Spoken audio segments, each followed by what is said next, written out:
Assalamualaikum warahmatullahi wabarakatuh. Bismillahirrahmanirrahim. Alhamdulillahi rabbil alamin.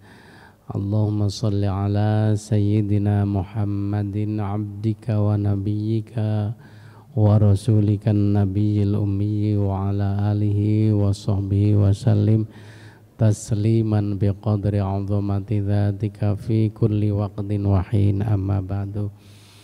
Bapak Ibu para jamaah rahimakumullah, syukur alhamdulillah pada sore ini kita ditakdirkan bisa bersilaturahim kembali di bulan yang penuh berkah dan maghfirah, bulan suci Ramadan, dalam keadaan sehat walafiat. Mudah-mudahan semua rangkaian ibadah kita di bulan suci Ramadan ini diterima oleh Allah, semua doa-doa diijabah oleh Allah, dan mudah-mudahan kita semua senantiasa diberikan kesehatan, kekuatan iman lahir dan batin, dan yang paling penting bisa menjaga istiqomah sampai akhir bulan Ramadan, sehingga benar-benar puasa yang kita lakukan ini bisa menghapus dosa-dosa kita. Dan kalaulah suatu saat nanti kita dipanggil oleh Allah, mudah-mudahan dalam keadaan husnul khotimah.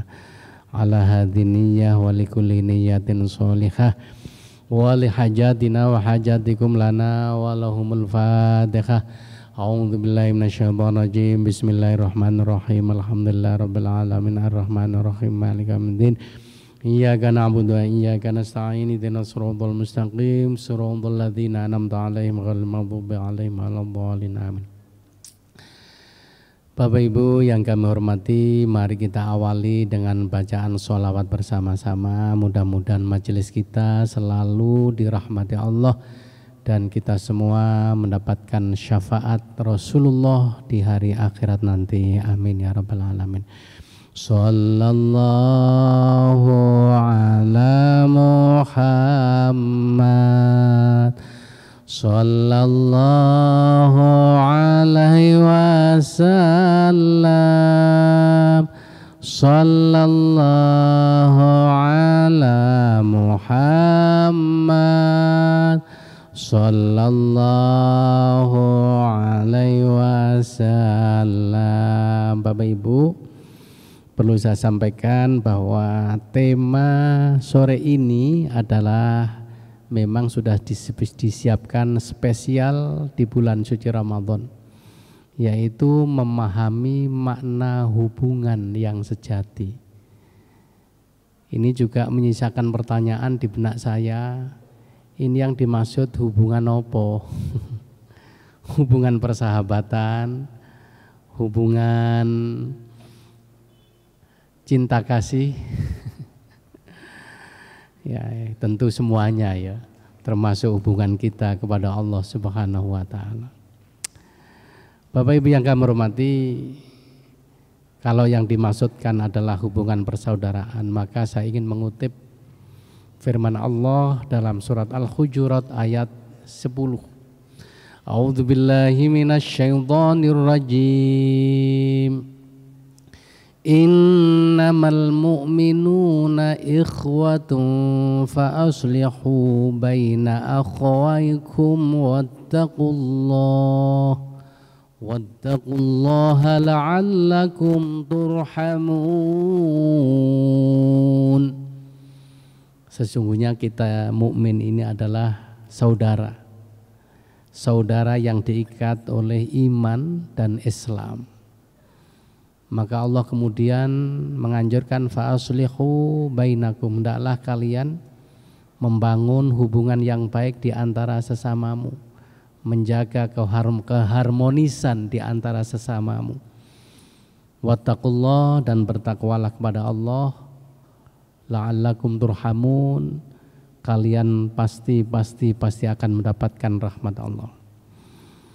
Jadi di antara untuk mendulang rahmat Allah, bukan hanya melalui sholat, baca sholawat atau zikir yang lainnya, memperbaiki hubungan persaudaraan di antara kita. Ini adalah di dalam rangka untuk mendatangkan rahmat Allah. Rahmat Allah bukan hanya didapat melalui membaca dan gemar mendengarkan orang-orang yang membaca Al-Quran, sebagaimana firman Allah, wa idza quri'al Qur'anu fastami'u lahu wa ansitu la'allakum turhamun. Tapi rahmat Allah sekali lagi bisa diraih dan didapat melalui hubungan yang baik di antara kita semua. Nah, Bapak Ibu yang kami hormati, kalau memaknai hubungan yang sejati, saya kemudian teringat hubungan antara sahabat Ansor dan kaum Muhajirin. Di dalam surat Al-Hasyr ada ayat yang menjelaskan bagaimana hubungan hati antara kaum Ansor, penduduk asli Madinah, dan kaum Muhajirin, orang-orang Islam yang hijrah bersama Rasulullah ke Madinah. Diterangkan oleh Allah dalam firman-Nya, walladzina tabawwa'ud dara wal imana min qablihim yuhibbuna man hajara ilaihim wa la yajiduna fi sudurihim hajatan mimma utu wa yu'thiruna ala anfusihim walau kana bihim khasasah wa man yuqa syuhha nafsihi fa ulaika humul muflihun. Walladzina tabawwa'ud dara min qablihim yuhibbuna man hajar ilaihim. Dan orang-orang sahabat Ansor yang lebih dulu menempati kota Madinah, yang sudah beriman sebelum orang-orang sahabat Muhajirin datang ke Madinah. Yuhibbuna man hajara ilaihim. Mereka sangat mencintai orang-orang yang hijrah datang ke Madinah. Jadi mereka, orang-orang yang hijrah ini, bisa kita bayangkan Bapak Ibu, meninggalkan keluarga yang memang waktu itu belum memeluk agama Islam, ditinggal. Tentu saja bukan hanya keluarga, tapi rumah, tanah, semua yang dimilikinya. Kalau kita bayangkan orang transmigrasi ke Kalimantan kan ditinggal kabeh, Pak. Jadi panjenengan mboten membayangkan, nggak bisa membayangkan, oh engko sadurunge hijrah didol dhisik. Terus sangu duwe. Ya. Zaman itu begitu Rasulullah hijrah ke Madinah, mereka dianjurkan siapa yang ikut langsung berbondong-bondong. Tadi dereng sempat dodolan tanah, dodolan omah. Mereka hanya bekal bondo wong tok Bapak Ibu. Ya.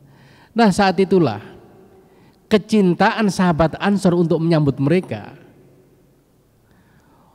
Wala yajiduna fi anfusihim harajam mimma utu wa yu'thiruna ala anfusihim walau kana bihim khassasah.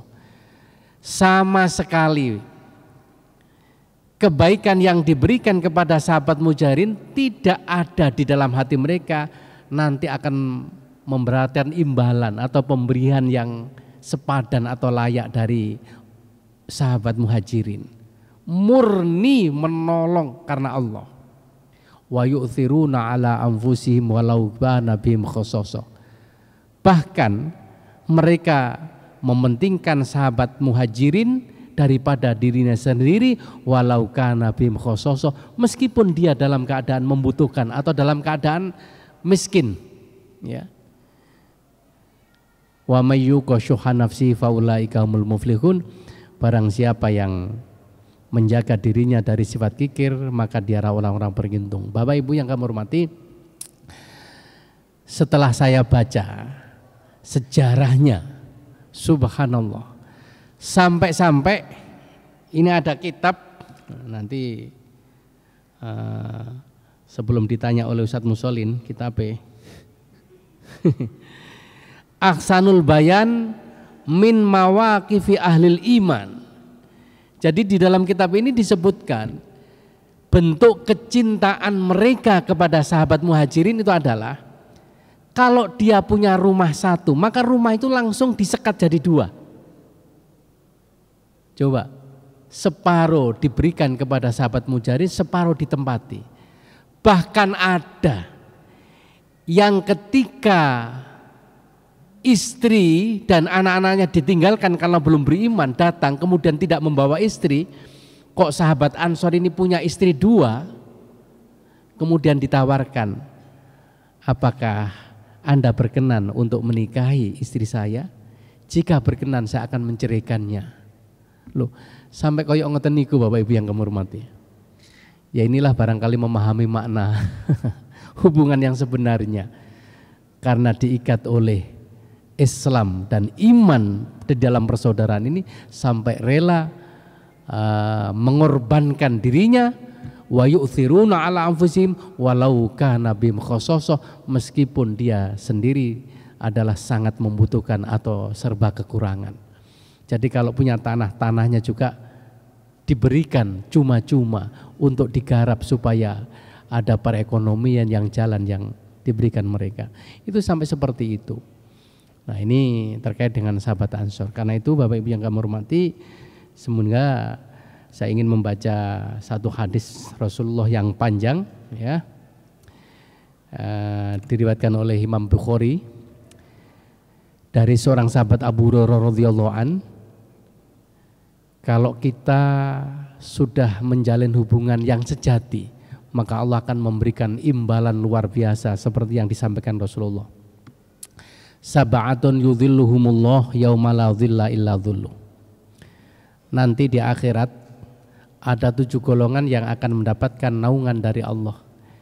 Di saat tidak ada payung dan tidak ada naungan kecuali naungannya Allah. Yang pertama adalah al-imamul adil, pemimpin yang adil. Jadi para pemimpin yang adil ini kelak dijanjikan oleh Allah dan Rasulnya mendapatkan naungan di saat naungan tidak ada kecuali naungan Allah. Jadi ketika kita nanti dibangkitkan dari dalam kubur dan semua umat manusia akan dikumpulkan di padang yang luas yang sering kita kenal dengan sebutan apa Pak? Padang mahsyar. Dalam riwayat disebutkan matahari tingginya seberapa? 1 jengkal di atas kepala kita. Nanti bisa kita bayangkan betapa panasnya saat itu. Masih belum tahu keputusannya kita semua nanti atas surga atau di neraka. Itu sudah merasakan siksa seperti itu. Nah disitulah ada 7 golongan yang akan mendapatkan naungan dari Allah. Yang pertama adalah pemimpin yang adil. Yang kedua, syabun nasya'a bi'ibadatillah, ada pemuda yang tumbuh dan berkembang, dia itu sangat rajin beribadah. Ini ono wong tuwek rajin ibadah itu wajar Pak, mergo wis mendekati, kalkulasi kan ngono ya. Walaupun sebenarnya kematian itu tidak menjamin nek sing tua itu mesti mati dhisik. Tapi seringkali orang berasumsi nek sing enom iku mesti matine keri. Karena itu misalnya Bapak Ibu ada yang lebih sepuh dari saya, belum tentu panjenengan yang meninggal dulu. Iso ae malaikat kemudian datang jemput jenengan dhisik kula keri. Utawa diwalik kula keri sampean dhisik jenenge aku mau dhisik.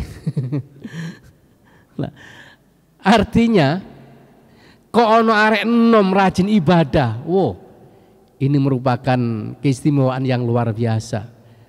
Umumnya adalah kalau sudah tua, sudah nggak ada kegiatan, sudah pensiun, maka kemudian rajin ngaji, rajin itu wajar. Tapi kalau ada seorang anak muda yang rajin ibadah, yang rajin ikut kajian seperti ini, wah ini luar biasa. Termasuk golongan yang kedua nanti akan mendapatkan naungan Allah. Yang ketiga, warajulun qalbuhu mu'allaqun fil masajid. Seseorang yang hatinya selalu gandrung untuk datang hadir di masjid. Wah. Nah, insya Allah Bapak Ibu yang semua hadir ikut pengajian ini, kalau hatinya tidak senang dengan kegiatan masjid, nggak mungkin datang ke sini. Nggih napa mboten? Jadi saya yakin panjenengan semua nanti insya Allah termasuk golongan yang ketiga yang akan mendapatkan naungan dari Allah. Amin ya rabbal alamin. Ya. Ini tadi undangannya jam 3:30 sampai jam 5, nggak apa-apa. Jam 5 punjul malah api, gak suwe-suwe. Ya. Jadi ini adalah anugerah yang luar biasa yang kita syukuri, ya. Makanya di dalam riwayat lain, ini pernah saya sampaikan di dalam kitab Nasha'ihul Ibad, sama keterangannya tapi beda golongannya. Kalau ini kan 7 golongan. Kalau di dalam Nasha'ihul Ibad itu Imam Nawawi mengutip satu riwayat begini, salasun yuzilluhumullahu tahta dhilli arsyihi yauma la dhilla illa dhilluh. 3 golongan ini yang akan mendapatkan naungan di bawah naungan arsy-Nya. Yang pertama adalah al-mutawaddi'u fil makari. Orang yang punya wudu, selalu menjaga wudu walaupun dalam keadaan dingin, cuaca yang tidak mengenakan. Yang kedua, al-masyu fil masajid walau fi dzulmatin. Orang yang rajin datang ke masjid meskipun dalam keadaan gelap gulita. Tapi sekarang kan mboten enten gelap gulita. Mungkin suasananya adalah ketika kita dalam kondisi hujan deras, banjir, kok tetap datang ke masjid, itu sungguh luar biasa. Golongan yang kedua yang akan mendapatkan naungan dari Allah. Yang ketiga, wa mut'imul ja'in, orang yang gemar memberikan makan kepada orang-orang yang lapar. Oleh karena itu Bapak Ibu yang hari ini sodakoh memberikan buka dan kita semua pastilah lapar, ini adalah golongan yang ketiga yang kelak mendapatkan naungan dari Allah. Muga-muga diterima karo Gusti Allah. Amin ya rabbal alamin. Nah, kaya kula sing mboten sedekah apa-apa, muga-muga ya katut lah ya. Ya. Nah, minimal kan sudah datang ke masjid, muga-muga termasuk mu'allaqun fil masajid. Kan kita bisa memilih, Pak. Rajin ke masjid, rajin wudu, atau suka bersedekah. Atau tadi hatinya selalu gandrung kepada masjid, atau seorang pemuda yang rajin ke masjid. Nah, selanjutnya warajulani tahabbani fillah. Nah, ini yang ada kaitannya dengan materi ini. Warajulani tahabbani fillah. Seseorang yang melakukan hubungan, yang melakukan persahabatan karena Allah. Ijtama'a alaihi wa tafarraqa alaihi. Bertemu karena Allah, berpisah pun juga karena Allah.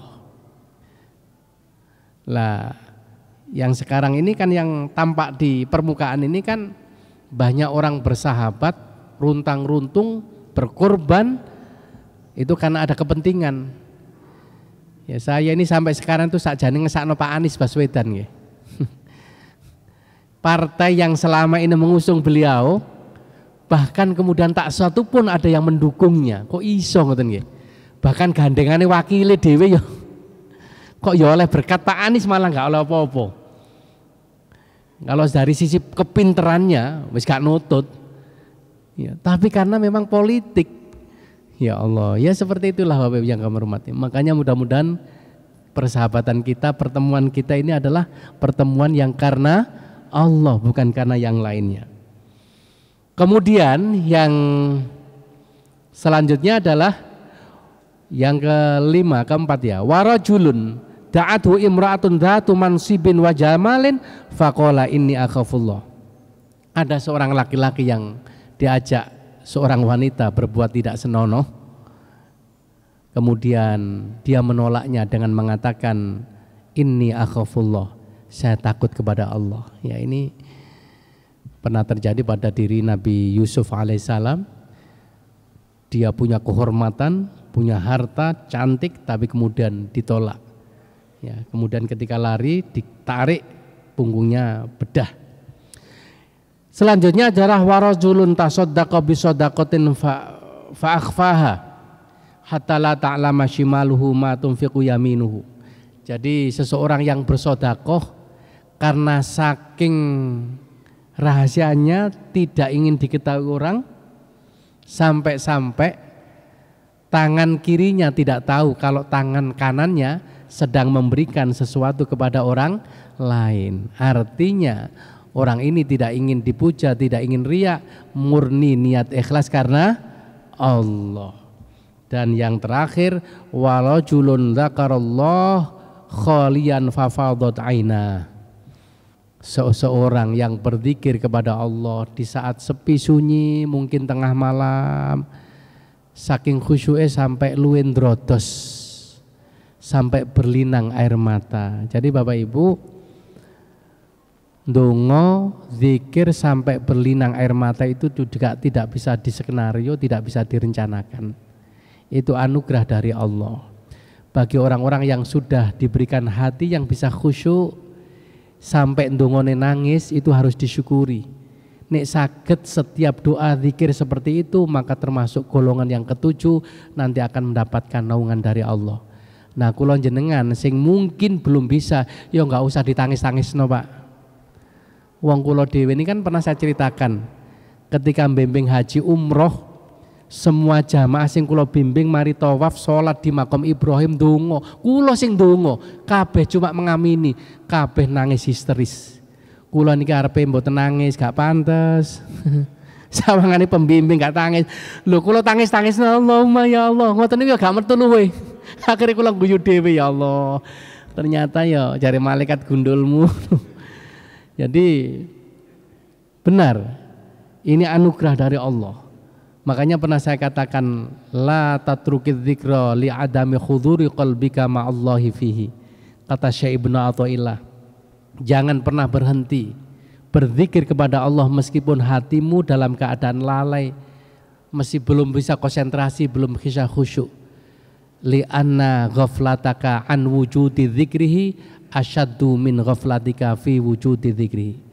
Karena kelalaianmu tanpa berzikir kepada Allah itu dampaknya jauh lebih buruk daripada kelalaianmu tapi masih mau berzikir kepada Allah.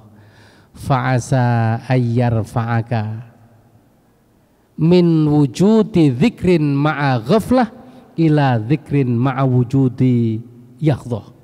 Siapa tahu dari zikir yang penuh kelalaian, zikir yang tidak khusyuk, yang tidak konsentrasi itu, suatu saat nanti Allah mengangkat menjadi zikir yang penuh kesadaran.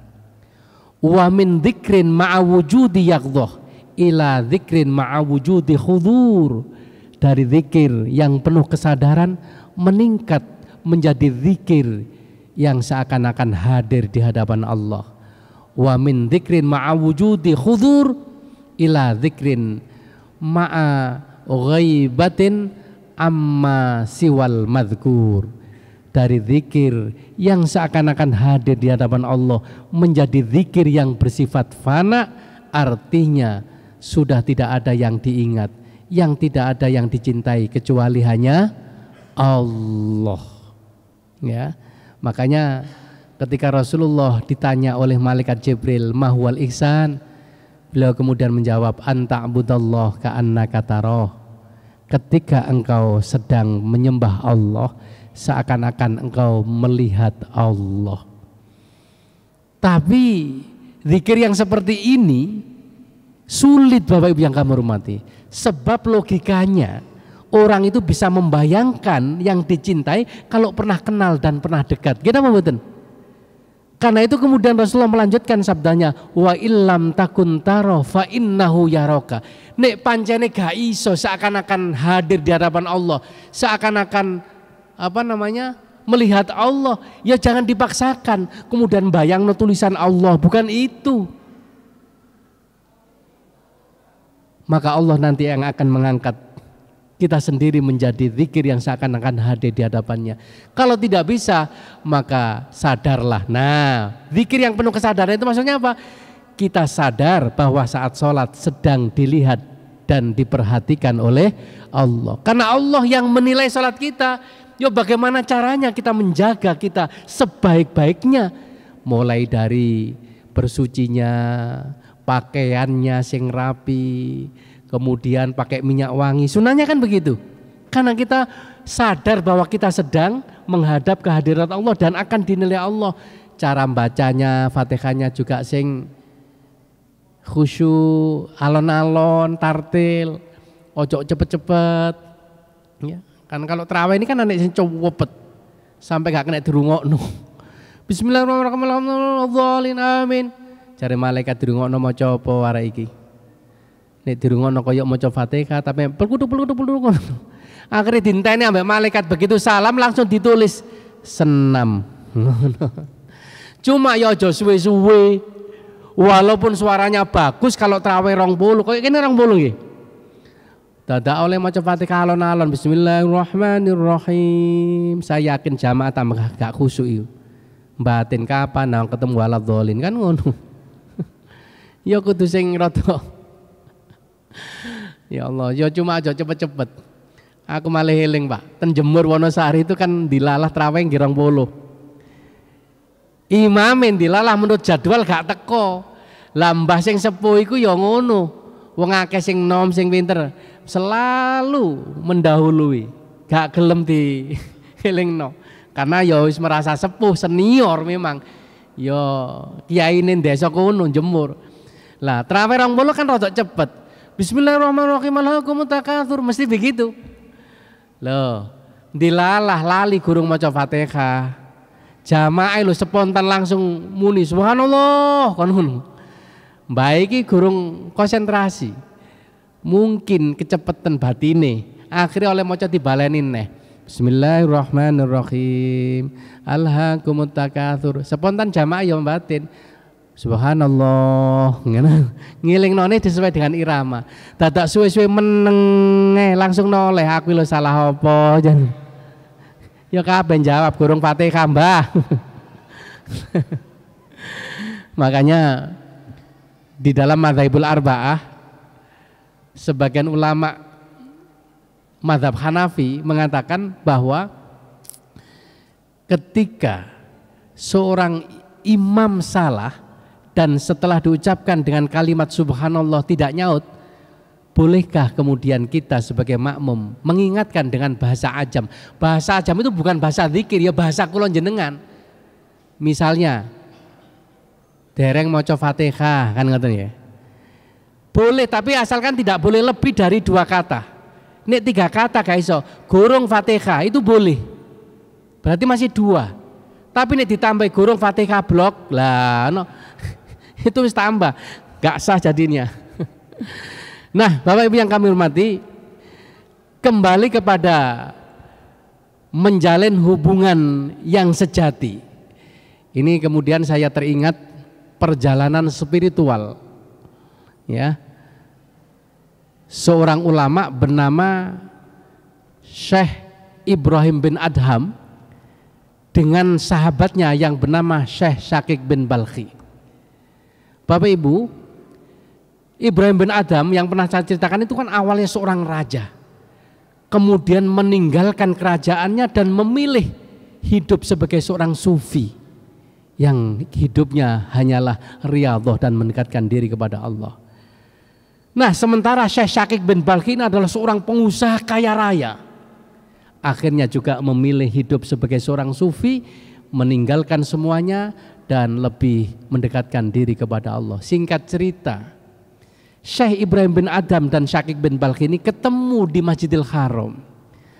Loh, mumpung ketemu sahabat, pertanyaannya Syekh Ibrahim bin Adham kepada Syekh Syakik bin Balkhi adalah begini. Gimana ceritanya? Kamu kok kemudian memilih hidup seperti ini? Meninggalkan kekayaanmu sebagai seorang saudagar kaya raya dan hidup sebagai seorang sufi yang bahasane memilih hidup yang sederhana. Dia cerita, pernah suatu ketika saya dalam perjalanan, karena saya telah mengarungi padang pasir dan gurun Sahara, saya lelah capek. Akhirnya istirahat sebentar di bawah pohon untuk melepaskan kelelahan dan mengembalikan energi saya yang telah hilang. Tiba-tiba ketika saya lelah, capek istirahat itu, ada burung yang jatuh persis di depan saya. Setelah saya perhatikan ternyata sayapnya patah. Ketika itu kemudian saya batin dalam hati saya, bagaimana caranya mempertahankan hidup burung yang sayapnya patah ini. Cepat atau lambat dia pasti mati, karena secara lahir dia tidak bisa berterbang dan tidak bisa mencari makanan. Tiba-tiba tidak lama kemudian ada seekor burung yang sehat yang datang mendekatinya sambil membawa seekor belalang dan kemudian diberikan kepadanya. Akhirnya saya kemudian sadar terkait dengan firman Allah, wa may yatawakkal 'alallah fahuwa hasbuh. Barang siapa yang menyerahkan hidupnya secara total kepada Allah, maka Allah yang akan mencukupinya dan termasuk rezekinya akan diberikan oleh Allah. Karena itu aku meninggalkan semuanya dan aku lebih memilih menyerahkan semua hidup kepada Allah. Bah mangan bah urip, Allah pasti tidak membiarkan saya kelaparan. Suatu saat Allah pasti akan memberikan rezeki kepadaku. Seperti seekor burung yang sayapnya patah, akhirnya tetap masih bertahan hidup. Bapak Ibu yang kami hormati, sebagai seorang sahabat yang hebat, langsung kemudian mengingatkan begini, saudaraku, kenapa kamu memilih seperti burung yang sayapnya patah? Tidak memilih burung yang sehat yang memberikan makan kepada dia? Bukankah Rasulullah SAW juga bersabda, al-yadul ulya khairum min yadis sufla. Tangan yang di atas lebih mulia dan lebih baik daripada tangan yang di bawah. Kalau kamu bisa menjadi burung yang sehat dan menjadi yang menyuplai makanan, kenapa tidak memilih itu? Nah, dialog ini kan sungguh luar biasa. Bahkan di dalam hadis Nabi yang lain, al-mu'minul qawiyyu khairum minal mu'minid dha'if. Orang mukmin yang kuat, baik secara fisik, mental maupun secara ekonomi, lahiriahnya, itu lebih baik dan lebih mulia dari mukmin yang lemah. Nah, Bapak Ibu yang kami hormati, ternyata teman sejati adalah teman yang bisa diajak dialog, khususnya yang menyangkut keagamaan. Begitu pula ada seorang ulama besar namanya Syekh Hujjatul Islam Abu Hamid Muhammad bin Muhammad Al-Ghazali. Dia disebut Hujjatul Islam. Memang saat itu ulama yang paling top markotop di zamannya adalah Imam Ghazali. Kalau ada persoalan agama apapun, ulama yang lain tidak mampu memecahkan, disampaikan kepada Imam Ghazali pasti beres. Apakah masalah teologi, keimanan, atau ilmu kalam, apakah masalah ketuhanan, atau masalah fikih, masalah filsafat dan seterusnya, maka disebut Hujjatul Islam. Nah, beliau punya sahabat namanya Syekh Imam Al-Jurjani. Suatu ketika Syekh Al-Jurjani ini datang silaturahim kepada Imam Ghazali. Kemudian Imam Ghazali memulai pembicaraan begini, wahai sahabatku, kita ini sudah bersahabat lama, tapi kita belum pernah membicarakan hakikat persahabatan kita. Kemudian Imam Al-Jurjani menanggapi dengan mengatakan, iya, ketahuilah wahai saudaraku, persahabatan kita ini bukan karena pangkat, bukan karena harta. Bahkan persahabatan kita terjalin bukan karena ilmu kita, tapi semata-mata karena Allah Subhanahu wa ta'ala. Hati kita dilekatkan, dihubungkan oleh Allah Subhanahu wa ta'ala sehingga kita menjadi seorang muslim yang bersahabat. Karena itu persahabatan yang karena Allah, saya minta jika di antara kita ada kesalahan, ada yang terpeleset, ada yang jatuh, maka saya harap ada yang mengingatkan atau saling mengingatkan. Nah, Bapak Ibu yang kami hormati, Jadi kalau saya membaca perjalanan spiritual para alim ulama di dalam persahabatan, sing diomongno niku nggih masalah-masalah tentang bagaimana cara mendekatkan diri kepada Allah. Kulo akhirnya mikir, ketemu konco sing ditakokno, anakmu saiki piro? Terus rabi oleh sapa wae? Ndi omah piro? Saiki mobilmu sing kok tumpaki apa? Subhanallah. Kulo akhirnya mikir ternyata yang disebut persahabatan sejati adalah persahabatan yang diliputi rasa cinta karena Allah, dan sing diomongan juga bagaimana caranya nanti selamat di hadapan Allah Subhanahu wa taala. Nah, karena itu mulai saat niki bekne Pak Cahya ketemu saya atau Pak Maksum ketemu Ustaz Musolin takon, wis khatam ping pira Ramadan? Ngono. Terus sampai nek bengi tahajude berapa rakaat kan gitu. Mulai tangi bangun sahur jam berapa? Nek aku tak jawab 2:30 bel saya bunyi, subuh esuk suwe tak tunda maneh. 3:30 kok sing ngantuk. Ya lah jam 4. Wong saiki lho subuh jam 4:18. Mangan 18 menit iki ya suwe. Ya Allah ya Rahman. Bapak Ibu yang kami hormati, itulah di antara persahabatan yang terjalin di antara para ulama itu. Oke, mungkin itu Salun, mungkin ada yang mau tanya atau dilanjutkan dengan diskusi.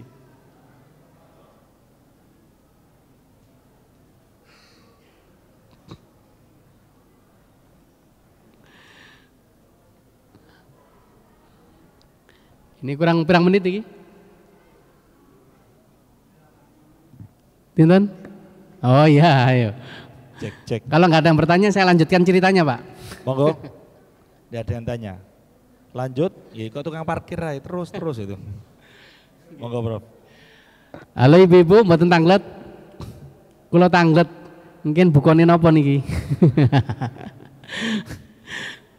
Ya Allah. Buka apapun kalau dalam kondisi puasa pasti nikmat. Alhamdulillah. Bapak Ibu yang kami hormati, saya lanjutkan. Ini cerita tentang perjalanan cinta seorang sahabat. Ada seorang sahabat perempuan yang namanya Atikah binti Zaid bin Amr bin Nufail.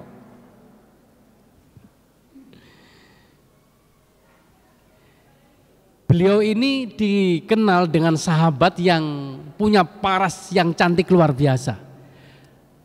Di samping itu taat ibadah, istiqomah, jamaahnya luar biasa rajin. Sehingga diceritakan dalam kitabnya ya oleh Ibnu Hajar dalam kitab Al-Isobah, karena kecantikan dan kesolehannya sampai membuat para sahabat kepingin menikahinya. Bapak Ibu, dilalah di antara sahabat yang jatuh cinta kepadanya adalah Abdullah bin Abu Bakar, putranya Sayyidina Abu Bakar As-Siddiq. Singkat cerita, barang dinikahno Bapak Ibu, ya mungkin karena saking cintanya, saking seneng. Abdullah bin Abu Bakar ini semula adalah pancen anak khalifah, bapak ya wong hebat, rajin ibadah. Bahkan setiap peperangan tidak pernah absen. Jamaahnya juga tidak pernah telat. Bareng wis dirabekno, Pak. Kemudian dia tidak rajin ibadah, bahkan sering tidak mengikuti jihad fisabilillah. Tapi dalam hal duniawi dia sukses. Dan suatu ketika karena Abu Bakar As-Siddiq ini mau mengingatkan anaknya, waktu itu mau diajak sholat jamaah supaya ada yang menemaninya. Akhirnya sebelum berangkat ke masjid, menggok nang omahe dilalah, mau masuk, dilihat anaknya Abdullah ini sedang bermesraan dan bercumbu rayu dengan istrinya. Akhirnya nggak jadi, Pak. Jadi kula jenengan mbek nem besok arepe nanggone anake kok pas anake duwe mantu ngono, ojo diterusno, Pak. Ndodoke keri ae. Ternyata bareng jamaah selesai, Akhirnya mau kembali mampir ke rumahnya, ternyata masih belum selesai, masih dilanjutkan. Nah, singkat cerita, akhirnya sahabat Abu Bakar ini kemudian mikir, lah iya, tarabekno kok gak tambah api, ibadahnya semakin menurun. Akhirnya dipanggil Bapak Ibu yang kami hormati. Cara kula jenengan niku diomongi lele. Awakmu duwe bojo ayu gak tambah sregep ibadah, gak syukur. Kira-kira ngoten nggih. Saiki malah merosot. Kondisi spiritualmu menurun, tidak seperti dulu. Kalau itu tidak menumbuhkan kecintaanmu kepada Allah, sebaiknya kamu cerai istrimu. Karena bapak sing ngomong, apalagi seorang sekelas Abu Bakar, Bapak Ibu, gak wani bantah, kemudian diceraikan. Tapi kemudian di dalam syairnya dia mengatakan, sebenarnya aku menceraikan dia bukan karena perbuatan salah dan dosa yang diperbuat istri saya. Cintaku yang lebih besar membuatku aku terlena, kan gitu ya, sehingga bapakku yang menyuruhku untuk menceraikannya. Bahasanya gak wani bantah. Loh Pak, jenenge wong jatuh cinta, sik seneng dicon nyerai dan kepeksa. Data akhirnya tambah lama tambah drop sampai loro Pak. Jenenge wong tua ndelok anak loro, dan salah satu sebabnya adalah karena menceraikan, dan menceraikan itu bukan karena kehendaknya, karena kongkonan bapak akhirnya gak mentala. Apa gak mentala itu? Gak tego. Akhirnya ya wis, nek awakmu pancene sik seneng, gak apa-apa le, awakmu tak nikahno maneh, tapi dengan syarat kamu harus bisa membagi waktu. Jangan sampai ibadahmu, cintamu kepada Allah dikalahkan dengan cintamu kepada istrimu. Wah, langsung semangat, nggih kan ngono. Akhirnya bareng dinikahno Pak, Masya Allah, rajin luar biasa. Begitu ada komando perang Taif atau jihad untuk berperang ke Taif, langsung dia menjadi orang yang pertama daftar. Dilalah Allah menentukan lain. Di saat perang Taif itulah kemudian dia terkena anak panah dan meninggal dunia sebagai syuhada. Jadi Bapak Ibu yang kami hormati, makanya kula jenengan mencintai sesuatu itu jauh sampai kenemenen. Itu mungkin Allah cemburu. Jadi Allah cemburu sehingga sebelum dia mengalahkan cintanya lagi kepada aku dan melupakan aku, akhirnya ditakdirkan meninggal di waktu perang. Ya itulah, sudah selesai nggih? Saya kira pengantar buka puasa hari ini mudah-mudahan persahabatan kita semua karena Allah, bertemu karena Allah, berpisah pun karena Allah, sehingga nanti di akhirat termasuk salah satu golongan yang akan mendapatkan naungan dari Allah di saat tidak ada naungan kecuali naungan Allah. Amin ya rabbal alamin. Al-Fatihah. A'udzubillahi minasyaitonir rajim. Bismillahirrahmanirrahim. Alhamdulillahirabbil alamin arrahmanirrahim maliki yaumiddin. Iyyaka na'budu wa iyyaka nasta'in. Ihdinas siratal mustaqim. Siratal ladzina an'amta 'alaihim ghairil maghdubi 'alaihim waladdallin. Amin. Allahumma sholli ala sayyidina Muhammad walhamdulillahi rabbil alamin. Rabbana ighfir lana wa liwalidina warhamhum kama rabbana shighara. Rabbana atina fid dunya hasanah fil akhirati hasanah wa qina adzabannar wa adkhilnal jannata ma'al abrar ya aziz ya ghafar ya rabbal alamin. Wa sallallahu ala sayyidina Muhammad walhamdulillahi rabbil alamin. Ayo dibaca doa berbuka puasa. Bismillahirrahmanirrahim. Allahumma laka sumtu wa ala rizqika aftartu birahmatika ya arhamar rahimin. Ya. Assalamualaikum warahmatullahi wabarakatuh. Waalaikumsalam warahmatullahi